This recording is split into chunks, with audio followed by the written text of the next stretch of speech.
Hello students, we will discuss the biology of 10th class. So in 10th class biology, chapter 3rd is going on. In chapter 3rd, today we will teach you about the binary fission. Reproduction का एक asexual reproduction का एक method है binary fission. Binary fission में क्या होता है, चलिए देखते हैं. Binary fission को हिंदी में कहते हैं द्विविखंडन, द्विविभाजन या द्विविखंडन. मैंने आपको इससे पहले फिजन बताया था. क्या होता है फिजन का मतलब होता है टूटना, ब्रेकडाउन होना, डिवाइड होना. ठीक है, बताया था जब ऑर्गेनिज्म टू पार्ट्स में, जब कोई पेरेंट्स ऑर्गेनिज्म टू पार्ट में, टू न्यू ऑर्गेनिज्म डिवाइड होकर जब किसी ऑर्गेनिज्म का पेरेंट ऑर्गेनिज्म का साइटोप्लाज्म डिवाइड होकर टू ऑर्गेनिज्म बनाता है तो बाइनरी फिजन होता है. और जब मोर देन टू बनाता है तो मल्टी फिजन होता है. अब देखिए बाइनरी फिजन क्या है. Binary fission is an asexual method of reproduction. क्या है?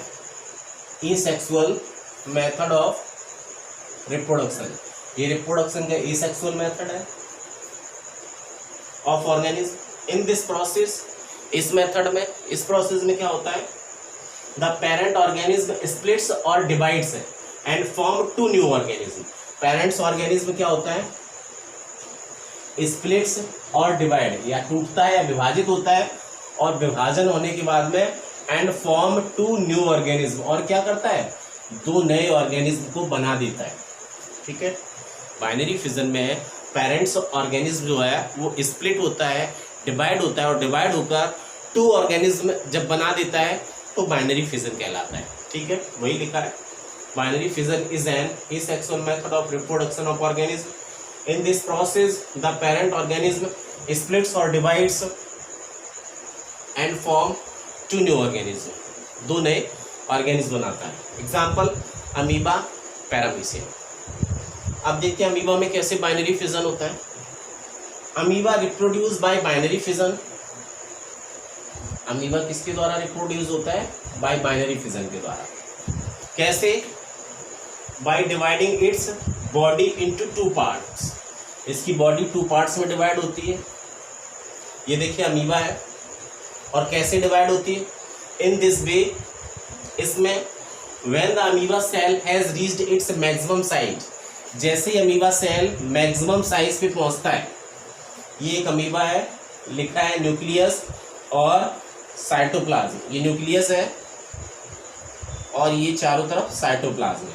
ठीक है, तो जब ये अमीबा मैक्सिमम साइज पे पहुंचता है, when the amoeba cell has reached its maximum size of growth, then first the nucleus of amoeba lengths. तो फिर क्या होता है, जैसे ये अमीबा मैक्सिमम साइज पे पहुंचता है ग्रोथ के, तो इसका सबसे पहले न्यूक्लियस जो है वो लेंथ में डिवाइड होता है. ये लेंथ देखो लंबाई में डिवाइड होता है, बट रहा है. ठीक है, और न्यूक्लियस लंबाई में डिवाइड होने के बाद में फिर ये न्यूक्लियस क्या होता है, and divides into two parts. और ये न्यूक्लियस जो है डिवाइड होने के बाद दो भागों में बट जाता है, first part, second part. Nucleus का दो पार्ट में बटने के बाद में फिर इसके अंदर भरा ये हुआ ये साइटोप्लाज्म भी, यहाँ से देखिए ये डिवाइड होकर टू पार्ट्स में बट जाता है. इसके अंदर का फिर साइटोप्लाज्म भी डिवाइड हो जाता है, और साइटोप्लाज्म डिवाइड होने के बाद में न्यूक्लियस और साइटोप्लाज्म दोनों डिवाइड होने के बाद में ये टू स्मॉलर अमीबा प्रोड्यूस करता है. लिखा है two smaller amoeba produce, one is here, another one is here. Okay, तो इसमें क्या बताया, when the amoeba cell has reached its maximum size of growth, then first the nucleus of amoeba length and divides into two parts. After that, the cytoplasm of amoeba divides into two parts and form two amoebas. पहले क्या होता है, सबसे पहले इसमें